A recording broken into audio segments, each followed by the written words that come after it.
Hi, this is Mike Koenigs, and welcome to another episode of Capability Amplifier. I am here today with my biggest capability amplifier, my wife of 19 years, Vivian Glyck.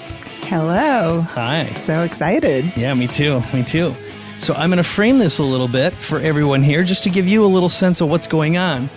Vivian and I are celebrating our 19th wedding anniversary. Wow, congratulations. Oh, congratulations to you. Yeah.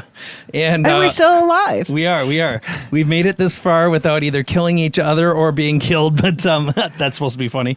But we are in Idyllwild in the mountains right now celebrating this amazing time, and we really have had a great time. Yeah, it's just been so beautiful to get out in nature and just feel normal again. Yes, and within that context, just to frame this for you a little bit, here's the weirdness. So this is right in I hope the tail end of COVID.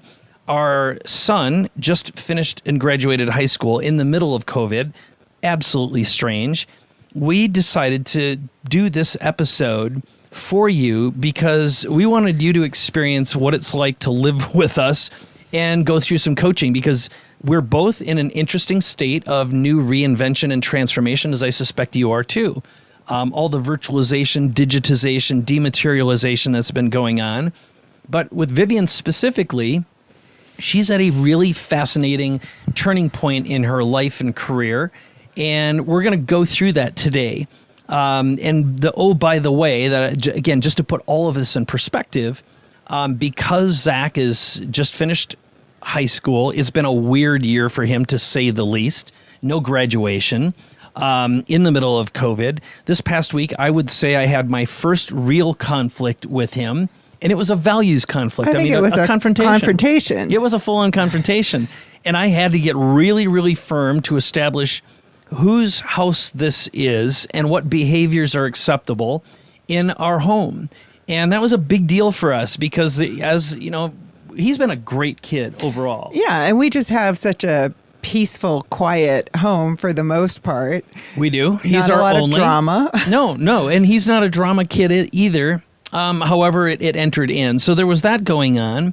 And the other part of this is Vivian has run a nonprofit philanthropic organization now for about 15 years. This is the 15th year anniversary, 14. Right? 14.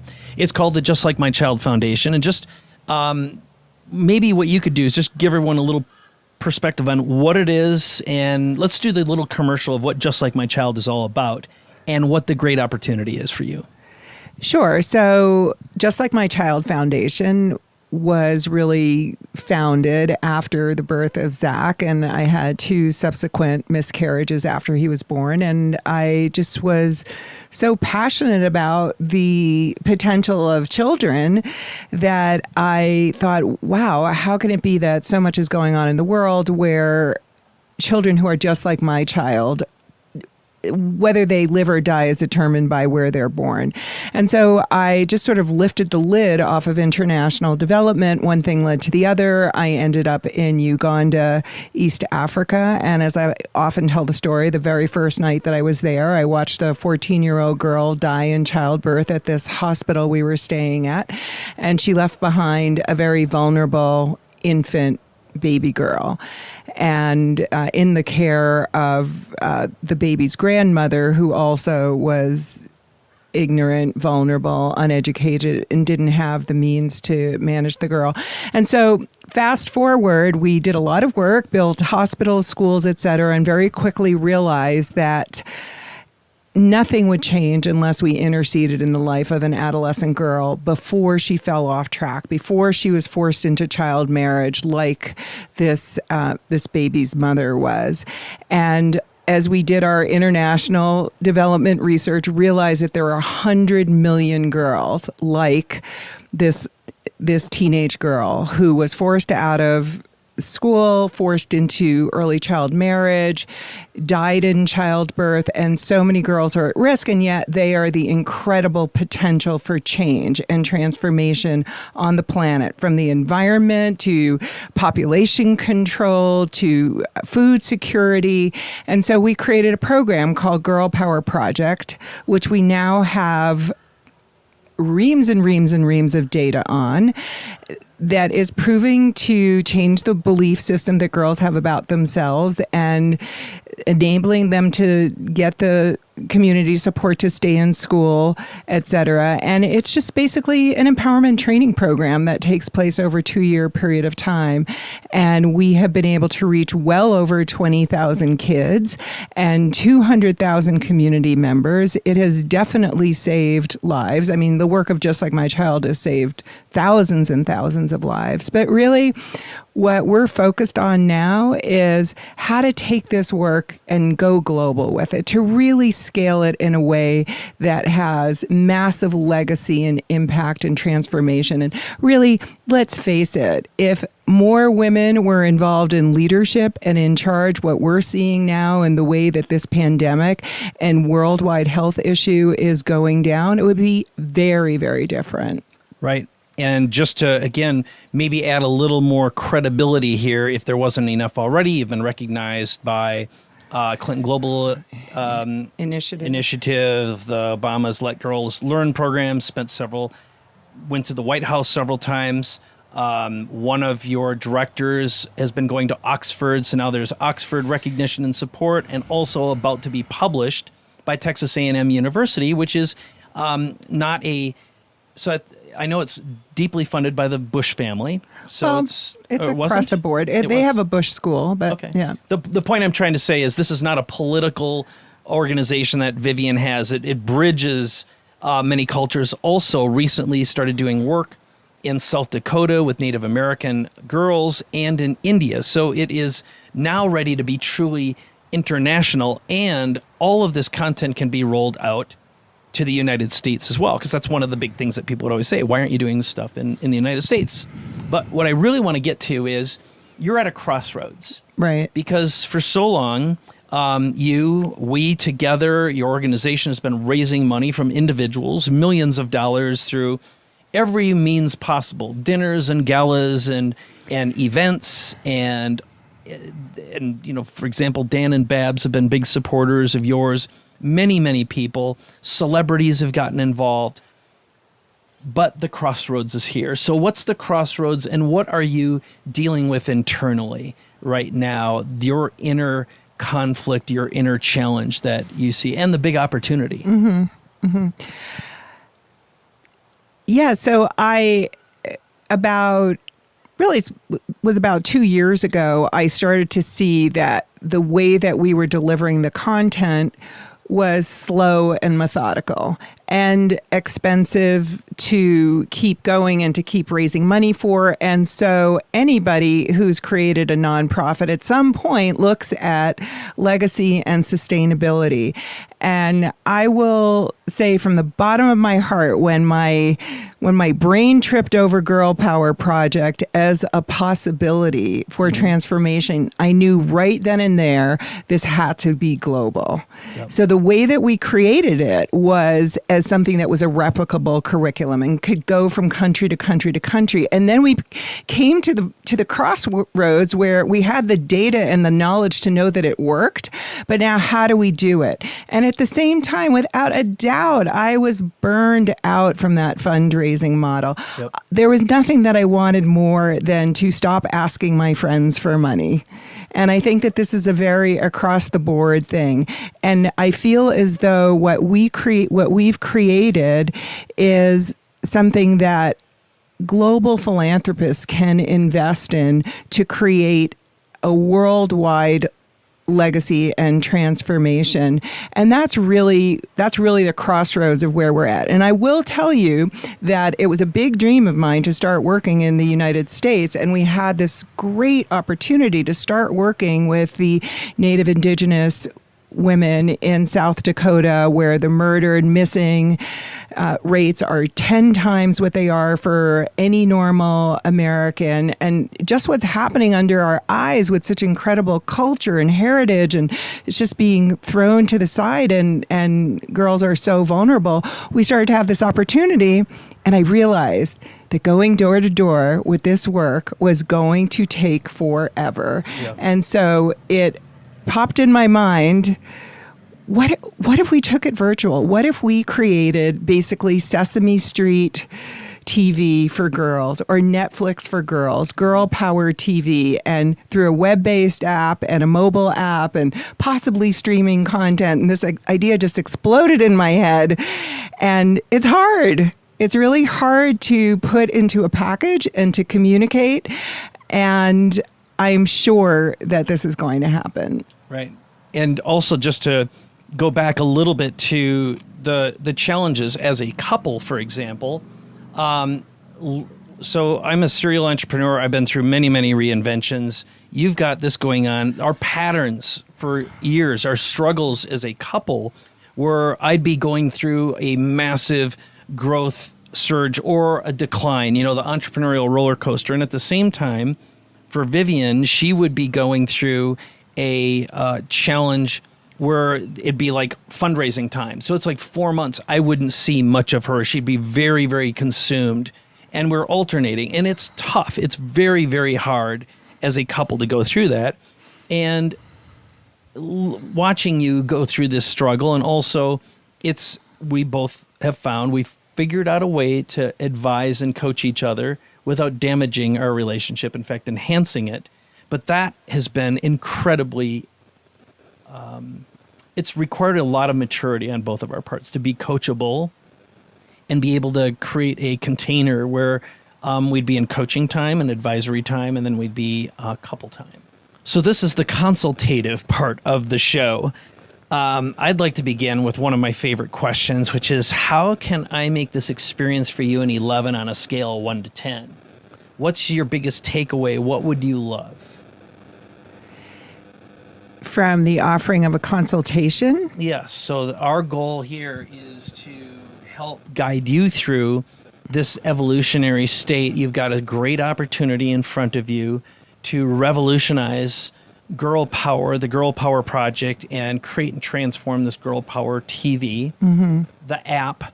And again, maybe just to build on top of that to give the big perspective, you've called it a cross between like Sesame Street meets Netflix. So meets Peloton. And Peloton, not because of the workout component of it, but if you've been on a Peloton, you start to see its community building. There are classes, unbelievable instructors available at any time of the day, anywhere, when you want to access this information. And there's always a community there that's accompanying you and kind of cheering you on. Right. And now if you could imagine that for adolescent girls and teachers of adolescent girls, whether they're in the developed world or the developing world, and the lines are all blurring of what those are now anyway, that's really Sesame Street fun, entertaining, edutainment for girls in a way that they can access the information and create community and be visible. Right, right. So I'm going to add my own Mike spice to this, my interpretation of what I think would be awesome. So you talked about Peloton, which means there would be scoring or ways of getting awards or points, recognition, or there'd be awards and levels. Also, because like Peloton, for example, there are instructors from all over the world. So you got an English or an Australian instructor. They time the classes both live and recorded. So there are different people teaching in different styles. So you've got different colors, clearly different interests. You've got country, you've got rock and roll, and you can participate in longer term structures. So imagine having this app where girls could connect and communicate. There'd be a curriculum that could be delivered one-on-one or group style, but participatory. You'd get awards or points for sharing the app and introducing more to it. And then maybe you would get to a point where you could be certified from within the app and be an instructor or a teacher and create and craft content as well. Right. That might be cross-cultural. There's a certification and licensing component that is really at the heart of what we're trying to do, is teach other people how to teach this programming that is transformational. Great.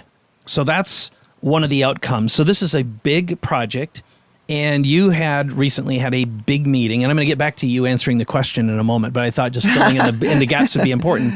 So you had, for example, a mutual friend, Sherry Salata, who is on a steering conversation recently. And her background, she spent 19 years working for Oprah in the OWN network. She produced She's executive producer, and then she went on to really build out the OWN network as well. Yep. And also had a Silicon Valley connection that could bring relationships. I'm going to get this little skeeter to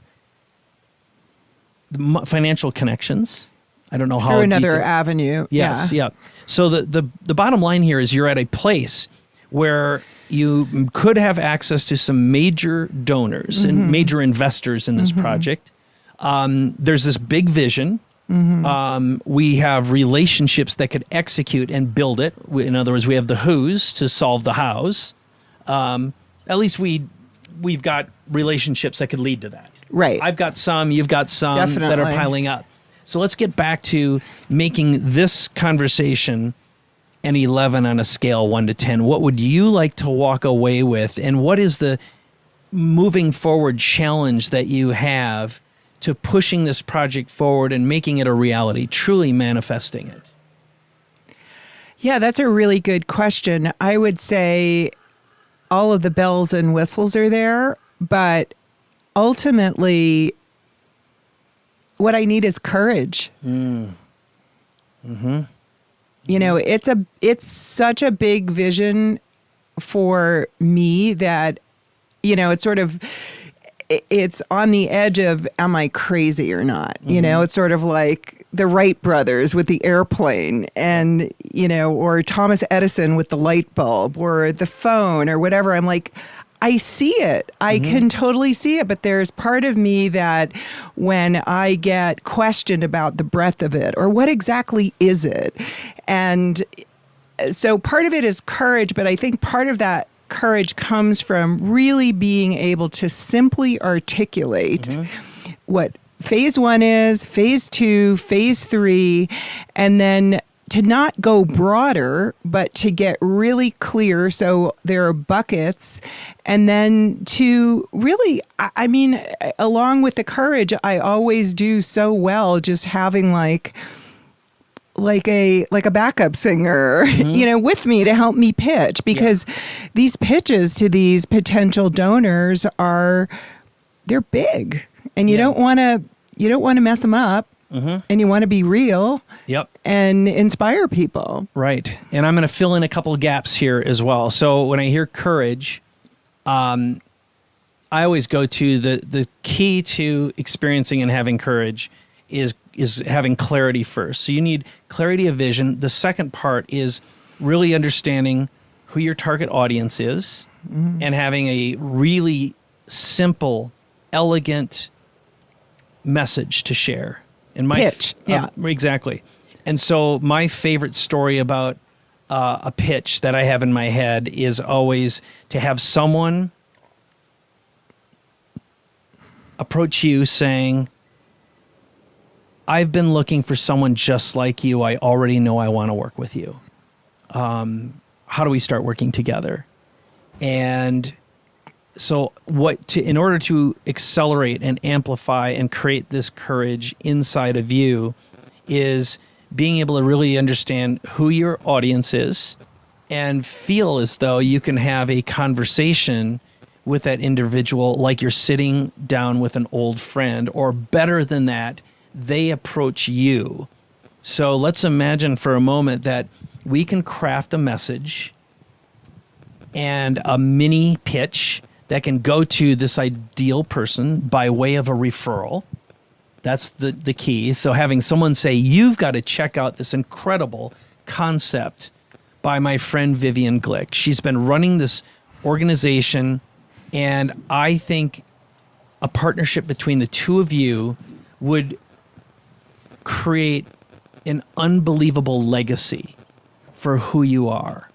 So let's talk a little bit about the who that you want to present. Sure. And then let me ask one other question. I want to stack the Dan Sullivan question on here for people who are not familiar with that, people who are, which is imagine that you and I return back to this very place 1 year from today. What needs to have happened over that year for you to feel satisfied, happy, in fact, ecstatic with your progress? what occurred? Well, first of all, it would be very much a family thing. So first of all, that Zach is in school, he's doing well, that these bumpy roads of adolescence start to smooth out, and he's feeling supported. That's in a year. I'm just messing with you. Keep going. Yeah, that's great. Well, it better be in a year. And the beating shall continue until the attitude changes. Right. And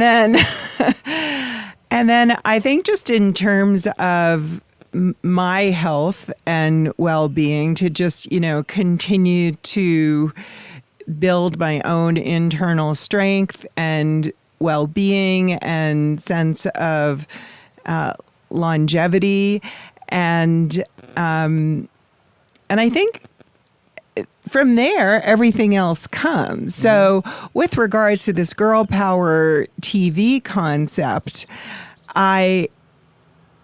who I want to be in that matter is the person who helped release this to the world.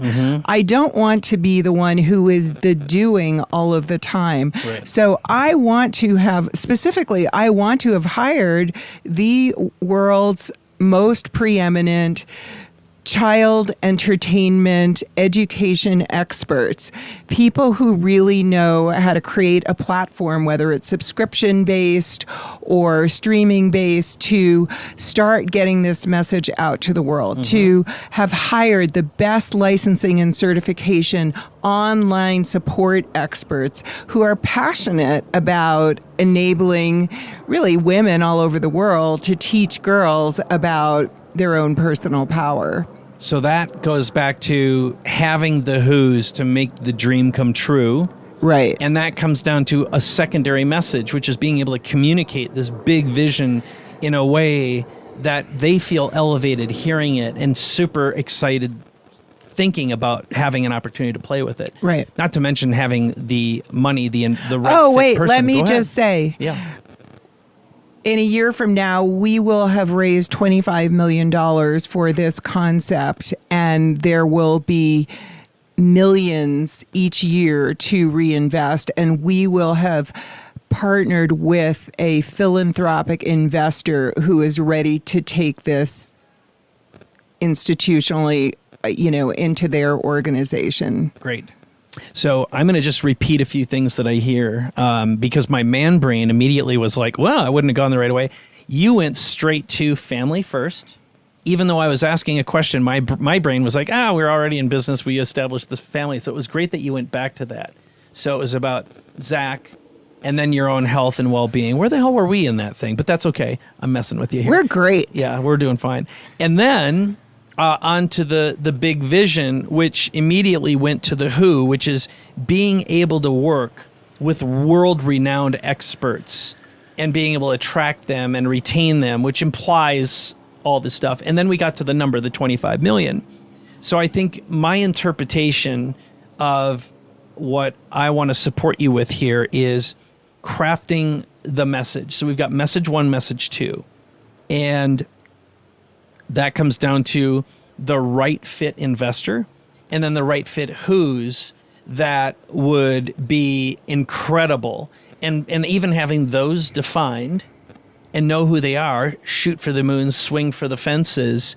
Imagine having a top 5 or 10 list of who you'd want to have representing that side of this. Some celebrity entertainers or some incredible well-known people who could contribute to this that you'd bring to that investor, so they'd be attracted to the team just as much. That's going to bring that money that much faster. And this really leads us to another really important Dan Sullivan question, which is, who do you want to be a hero to? And we do have a couple of who's. So let's just talk about that ideal investor. What are the values and qualities of that individual you want to attract with this message? Who'd be your perfect investor in this project? Because we may have some listeners and viewers of our show who are interested, not to mention the fact that there is a ace in the hole here. There is a specific audience you have in mind. I don't know how much you're capable or willing or able to talk about the types of individuals you've got connections with right now. Well, they are my avatar. So I've had this incredible opportunity to meet somebody. Actually, I was having all of this tumult inside of me about wanting to pivot and really knew that I needed some help. So I signed up for a Mary Morrissey event, Dream Builder, because I really knew I needed to change the focus of my dream and figure out how to get there, or I was going to keep doing the same thing I was doing. It was like Groundhog Day. And there, which I think is just a great message to people and to listeners to, follow that thing that's calling you. Yeah. Because going there, I met an incredible network, and I met a woman who is basically said to me, Vivian, what you're looking for in terms of money, that's already sitting there. There are billionaires out there who've had to put their money aside in order to get tax benefits, who are interested in doing philanthropic. Which are trusts. What are these things called, just so folks are familiar with what these things are? Well, there are different kinds of trusts. They're depending on who you are. You could be putting your money into a donor advised fund. So basically, if you're let's say the Rockefellers, because they're not current. Let's say if you're what modern day Rockefellers, right. Just imagine Silicon Valley, Sand Hill Road. Let's just imagine something like that. There's lots and lots of San Francisco billionaires who have set aside money. And there are all these charitable trusts or donor advised trusts. Donor advised funds. They set aside the money in order to get a tax deduction. That money is sitting in account. Right. And they have to give it away. Right. So they have a high quality problem, and you have a high quality problem that would be a perfect investment. So continue on. Right. But really my avatar is, let's say, the modern day Rockefeller's trusted advisor. Yep. So it's not even the pitch to them, but it's like you were saying, I know somebody whom you should talk to and you should invest in that. So we have to get to the gatekeeper first. So that's really message one, or one of them. So that's going to be the trusted advisor that manages the money fund or advises these extraordinarily wealthy individuals. Right. Okay. So that's tier one.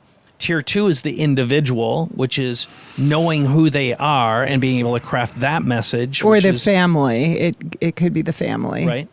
Yeah. Which I always, one of my, I hate to call it a strategy because it seems so freaking contrived, but you've known me a long time.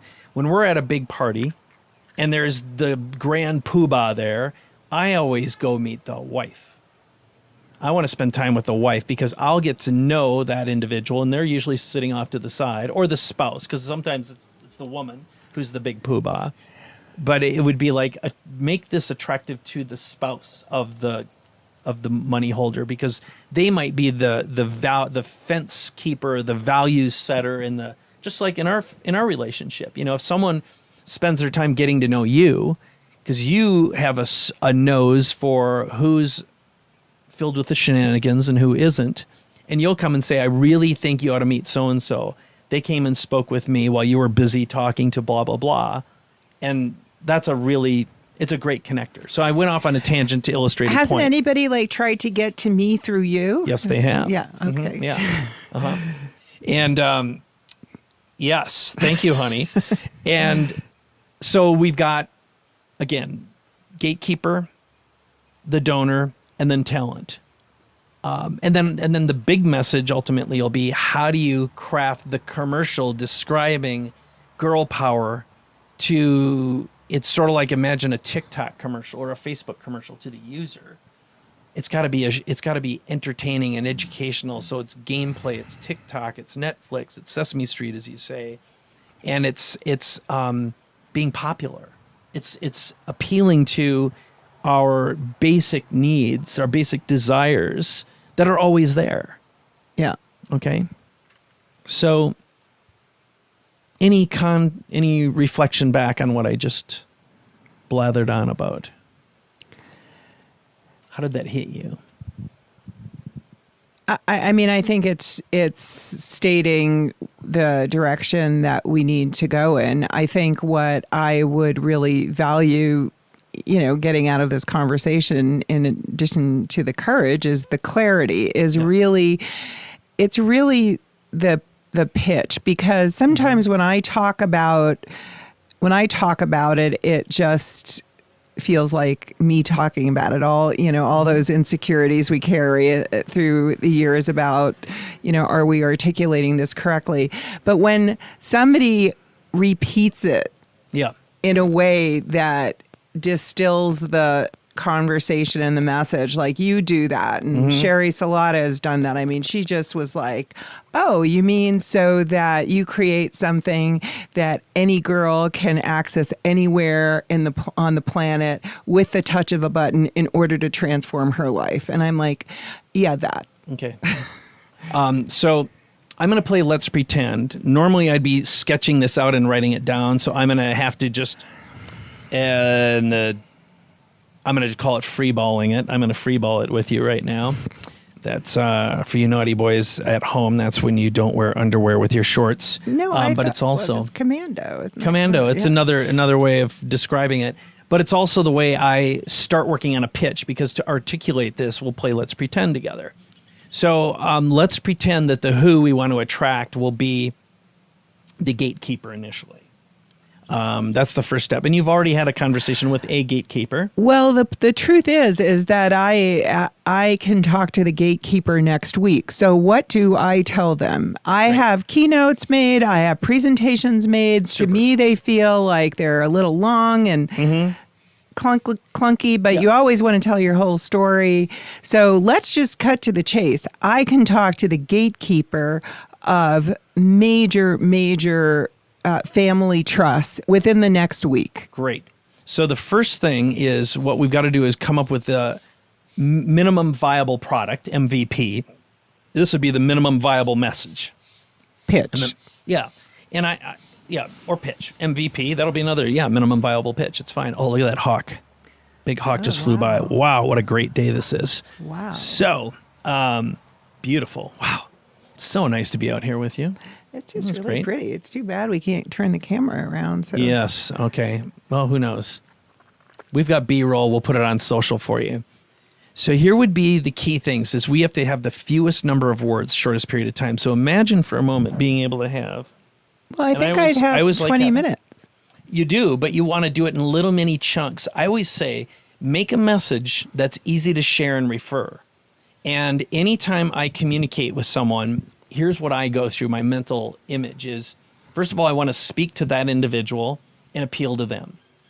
And then I want to think about who they need permission from, or who is the next stage in the decision-making process, unless that person I'm talking to is, in fact, the check writer. So, for example, when I was doing an enrollment conversation not long ago for my own consultative work, I spoke to the check writer. So he's a very successful, wealthy financial advisor that came to me via a referral. Let's just call him Skip, okay? And I went through a whole process very similar to this, and I helped him imagine what life might be like through his great reinvention. So he has some very unique knowledge that's ultra valuable to the financial industry that he's leveraging just one-on-one right now. And what I said is, that is a certification course. It's a product. It's IP that doesn't have to be specific towards a specific organization. And you could build a platform based on that and earn by certifying people to use and leverage and teach this thing to make a lot more to multiply you. That's what would be valuable to a big organization. And, and so what do we need to do that? So we crafted, like what the executable would look like. And we really got down to who the audience is, blah, blah, blah. So then we went through and I said, well, this is what your investment would be. And it's a substantial investment. It's $250,000 to get this thing built out. And I said, so what would prevent you from saying yes right now? Is there anything else? And he says, well, it's my wife. She's cynical. She doesn't imagine like I do. She's the fact finder. I'm the quick start and the Colby. You're more of a fact finder than I am, for example, but even though you're a high quick start as well. And so what I did is I had him describe his wife. So he said, well, she's going to want to know right away, what's it cost? What's the bottom line? What's the deliverable? How long is it going to take? And then blah, blah, blah, blah, blah, a bunch of other things. So I just took the notes and I made a message that was to him first, summarizing everything we had discussed. And then I made a message, a video just for her. And it was like, and the way I opened it is I said, let's say Skip's wife's name is Vicky. Okay. So I said, hi, Vicky, my name's Mike Koenigs. I just spent talking to your husband, Skip, about this great new vision of him. And he told me that you're very similar to my wife. High fact finder, bottom line kind of person who just wants to know, first of all, how much, how long, and is this person credible in the first place? Can I add something? Go for it. She wants to protect her husband. Precisely. Exactly. And he's a guy who will make decisions sometimes that might not be in the best interest of them, or it'll be half-wit or whatever. Without asking her. Yeah. Maybe that's happened before. Yes, it in fact has. So you're very, very good at this. Anyway, I went through step by step. I answered the questions in the order of priority and importance to her based on her personality type and their past, which would elevate him, create greater trust, and for her to go, this guy gets it, right? So that was a separate video that he would share with her. So what's important is never rely on the person you're communicating with to be able to communicate your story successfully downstream. That's why I always make little videos. I do them with my phone, and you've seen me doing it millions of times. It's like, hi, so-and-so, this is Vivian, and what I want to share with you today is blah, blah, blah. So imagine for a moment speaking to this gatekeeper about the vision in a way that can be shared with the big donor and the family. So now we have a who that you want to be a hero to, and each message is separately crafted based upon their values, their decision-making process. And of course, it's important to gather data. So my big aha out of this is because, and I'm sure this is true for a lot of people who have put their dream and vision on hold for the last couple of months as the world stopped, which is kind of what happened to me. We'll call it a mock-pocalypse. Mock-pocalypse.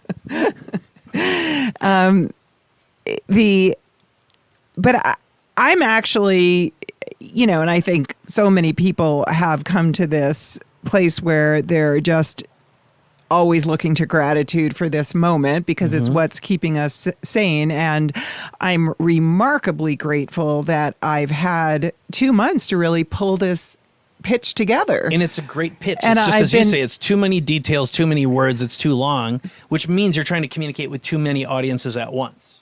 Yeah. Yeah. Something for everyone. So maybe what needs to happen then is, my aha in this, because this is coming up, and my next step is to really re-engage that trusted advisor to get back on the phone with me and say, hey, I'm testing the waters.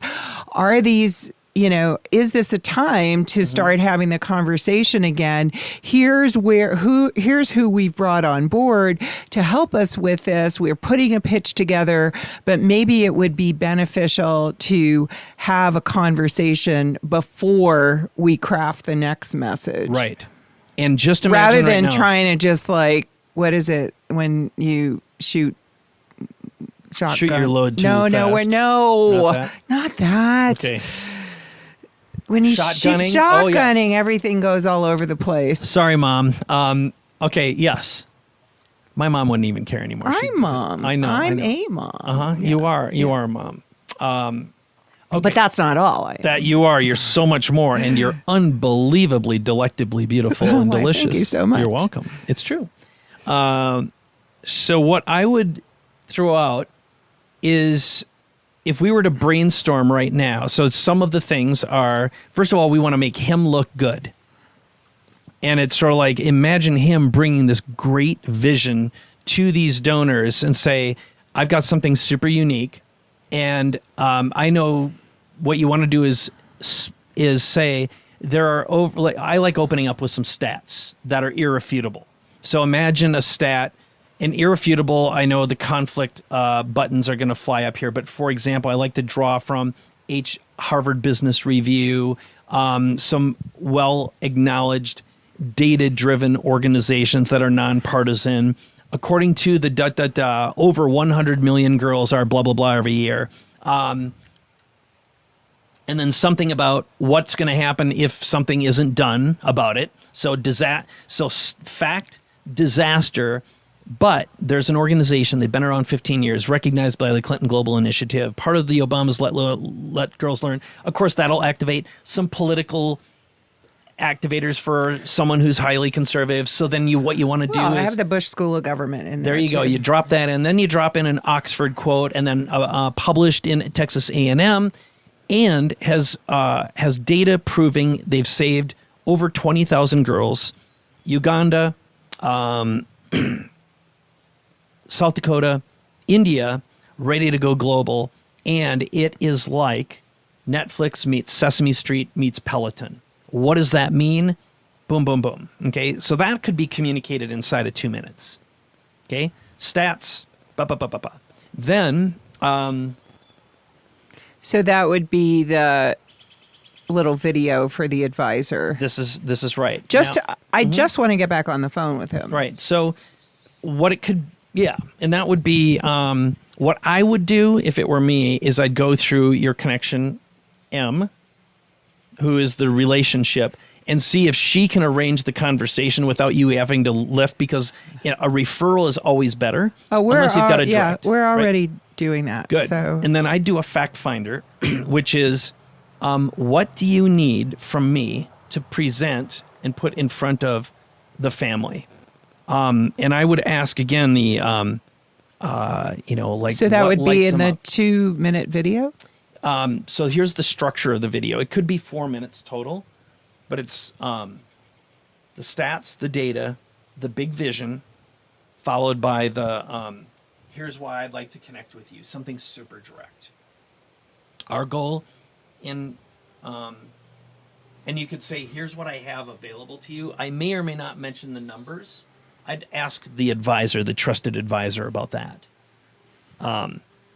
So then what I'd do is for the meeting with the advisor, because you've got your big presentation, just go through with him and say, what I'd love to know from you is which of this information would be important to the family. Because then you can build a model. And imagine if you got in front of 3 families that were personalized for each one, then you can overlay. And now you've got a message that's right for big money donors, just like more trusted advisors. Because I guarantee you, there are trust attorneys who manage big oil money, manufacturing, whether it's the, and then there's a different approach to the Gates organization, the Walmart family, et cetera, et cetera. But I think, again, gatekeeper, money holder, check writer, and then the WHO team. So I'm going to check with you right now. When we began this conversation on a scale of 1 to 10, where was your courage? And now, just even having this level of conversation, where is it now? This is really helpful. I just want to go do it now. Good. And so let's just talk about what's your next step, having gone through this process. Well, I think it would be to take everything that I have and just sort of restructure it a little bit, and then just shoot a video with it. Yeah. I think just get in front of like that little green screen with our logo behind it, and then shoot something and send it to him. And my friend who introduced us is more than willing to be on that conversation. Which is great. So here's something, I'm going to give you one more story. Very relevant. So, and this is how you can super accelerate this. So I was on with a check writer in the legal space, okay? Big, well-known attorney in the Los Angeles area. And he and I had a conversation like this, big vision. And again, I usually ask the question, I ask the Dan Sullivan question, ask how can I make this an 11 on a scale of 1 to 10? And then I go through the DOS conversation. That's what Dan calls it, the dangers, the opportunities, and the strengths. We didn't really have to do that today. We shortcutted it. But after that, I said, okay, so what's next? And he said, well, I got to talk to my partners. I said, tell you what if I start recording from here on, and I will share all the information your partners need to know. And I just said, what's going to be important to them? What are their values?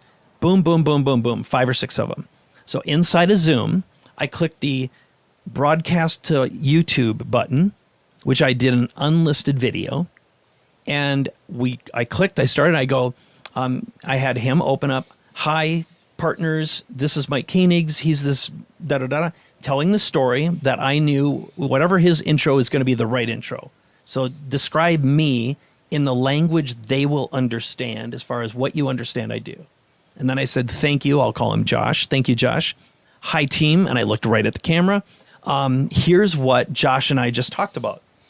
Boom, boom, boom, boom, boom. Here's how it starts. Here's how long it takes. Here's what the process is like. Here's everything you get. Here's the things that you have to do. Here's what I'm going to do for you. And this is what it'll cost. And I said, Josh, is there anything else we need to add? And he goes, nope, you covered it perfectly. Boom, stop. So I could grab the link. It's already on YouTube, already uploaded, already done. The whole video is 7 minutes long. Shared it right to his text. And now all I'm waiting for is for him to just show it to his partners. And then it's a yes. So, never wait, and always just figure out, like, who's the individual. I make every video as though there's an audience of one in mind, but the next level of decision maker, check writer. So it's referable, and you never depend on someone else's storytelling ability to do yours. So how does that relate to... How this relates to you is, just imagine you have the conversation with the trust attorney, the trusted advisor. And as soon as you're done assembling things, because you could show your screen with them on a Zoom, for example, and maybe have your slides prepared enough, and say, if I can show you, what do you think is going to be important? And you can either, in Keynote or in PowerPoint, you can share or unshare a slide. You'll say, okay, don't share this, show this, change the order, change this around. Okay, this one, this one, this one. Okay, we've got 10 slides total. And then you say, is it okay with you if we just make a quick video that you can share with them right now with you and me on at the same time? He'll be like, sure. So you start recording in Zoom, share your screen when it's appropriate, but set it up so you've got they call it gallery view, so you can see you and him at the same time. He'd open up and he'd say, hey, this is Vivian Glyck. I want to introduce you because she has a major vision. I think she would be a perfect donor, or not a donor, but a recipient of an investment, and blah, blah, blah, which then, so Vivian, tell your story. You'd go into the same thing. Here's what Just Like My Child is. Here's what we've done. Proof, proof, proof. Here's what we need. Here's what we're prepared to do. Here are the people that I want to put on. Here are the people I'm already talking to. This is our dream who list, our talent, our celebrities who we want to reach out to, who we're already connected to. And then I welcome a conversation, either a Zoom if you want to do a Zoom, or a flight from San Diego to San Francisco is simple and easy. We can be 6 feet apart. I'll wear my face panty. You can wear your face panty. There's a big blue jay right next to us. We have an audience of one, high audience of one. And, he must have been offended. He had to go ransack somebody's nest. Yes. Yeah, we talked about what blue jays do. Apparently, they if my data is right, I didn't Wikipedia it. I did see one of them like splashing around in a little nest, and I was like, what are you doing there? Apparently, blue jays lay their eggs in other birds' nests. And, there are a lot of them up here. Yeah, there are a lot. Yeah. But okay, that sounds great. Feel? Good. Okay. So we can talk about this and brainstorm a little bit more on the way home about what this will look like. And you've got your laptop, and we've got a 2.5-hour drive from here to San Diego. We could probably have the whole framework done by the time we get home. Great. 25 million later, honey. Will you be on the call with me when I call him? Yeah. Oh, I'd love to. No, first of all, I'm excited about this because I can visualize the whole app. I think the Thank impact. goodness someone can. Oh my God, this is a true life-saving, life-changing game changer. And imagine having a tool that delivers content, safety, data, elevates. There's another J. Beautiful. Wow. Elevates the people. You can it's real-time reporting, check-ins. You can have girls who share and they meet. They're just doing it all through their phone or their tablet. I saw Walmart just started selling high-quality tablets for $100. I mean, the devices aren't the issue anymore. Bandwidth isn't the issue anymore. Worldwide, I mean, you know what it's like. Not long ago, Africa, the chief had the cell phone. Now kids have smartphones. They're walking around. The world got flat when we blinked. Yeah. Well, and I think that the real magic is in the entertainment and it value of Yes. it. And that's where I just really envision having unbelievable talent and well, this would be where a Facebook, TikTok, Snapchat founder fund might be good, because they could be potential advisors too. There may be a way to bridge and turn the world around from, let's just face it, Facebook, TikTok, Snapchat and Google. They're evil. I hate them. Snapchat. Insta evil. Insta idiot. Yeah. But you can change and transform the world one girl at a time. Look at that. Great hook, honey. It wasn't mine. It's hers. So is there anything else you'd like to say, or any other thing you'd like to do to summarize this? No, it seems like I got what I wanted, because like I said, I need a partner in this. And I think that there are, I think it would be so much fun to do this together. Me too. Well, here's to another great adventure together. Let's do cheers. We'll do microphone cheers. Cheers. Ching, ching. Cheers to you. We could kiss too. Oh, we can. There we go. Thank you, sweetie. Thank you. All right. So here's what I would like for you as a viewer and a listener is, this is what I do. This is what I love to do. I love reinventing and reimagining more than anything in the world. And it's part of what motivated Dan and I to create this podcast together in the first place. So if you've enjoyed this, please like it and share it. If you've got a spouse and you'd like to maybe get to a new level in your own relationship, maybe there's something you can learn from how we frame this, because I think it's important that you craft a container in a space where you can actually advise each other by using a system and a process. And this is a huge vocabulary that I use today, which comes from the world of Strategic Coach. So this is a shameless plug to join Strategic Coach. It's a game changer, life changer. And from your perspective, how has it affected our marriage, do you think? Me being in Strategic Coach and seeing these tools. Oh, I think... And quality of our life. I think it has been great for you to have a very specific toolbox so that it helps you to work with people and advise them very specifically. And I can see how your skill set in being able to do that and in helping people narrow down their focus has really developed, because you have so many ideas. Sometimes it can be a little bit like drinking from a fire hose. A fire hose, yes. So I think your ability to help people focus instead of just sort of thrash about going, that's a good idea, that's a good idea, that's a good idea, is really come a long way. Thank you. Yeah. Thank you. So here's the shameless plug for me, is if you've enjoyed this and you'd like to have an experience like this in your own business or life, you can learn more. There's actually an application on my website. It's paidforlife.com/apply. You can learn more there. And there's also videos on my social channels, and I'll make sure they're in the show notes. So a direct link to see some videos about what it's like to work together.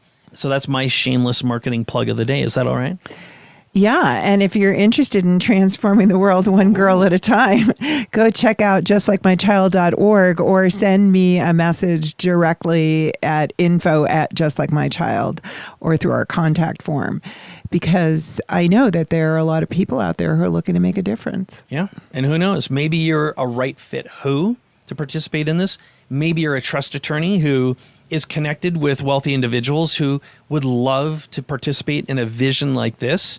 Maybe you're one of those individuals who says, and look at that nice big lizard who's coming over to say lizard. hi. I hope he's not coming to bite me. No, he just came over to say hi. Oh, he's massive. He's a big one. So we're out here with the critters. But back to you. Maybe you're one of those individuals with one of those funds, and you're like, there's 25 million is a drop in the bucket. I want to change some worlds and get to it before the big San Francisco, Silicon Valley money divvies in. And all you got to do is just send a message to Vivian or to me. You can leave a message on the podcast as well. So this is the last podcast I ever do without water. I have some water around the corner. Why didn't I ask? All right. Well, for you, I hope you enjoyed this as much as I have. I hope you did. You enjoy this too? Yeah, no, I think this is really helpful because I do think that this is a time where without having a sounding board and without having the means to really go out and try things because we've been shut down, it's something that everyone can use. Everyone can. This is the thing. You are one story away from changing a life, making as much money as you can possibly imagine, completely reinventing yourself, your business, your perception of who you think you are, and your own value. That is something I truly, truly believe. And crafting a story is a matter of really digging in and being empathic and compassionate and really feeling another individual and being able to inhabit multiple mindsets, even conflicting mindsets simultaneously. Like diplomacy. Yeah. Whatever happened to that? Whatever happened to the good old days? Where people all right. looked at each other's points of view. Yeah. Huh. Interesting. Well, this is Capability Amplifier. My name is Mike Koenigs. I'm Vivian Glyck. We're married. We love spending some time with you, and we hoped you enjoyed this opportunity to spend time with us as well. So long.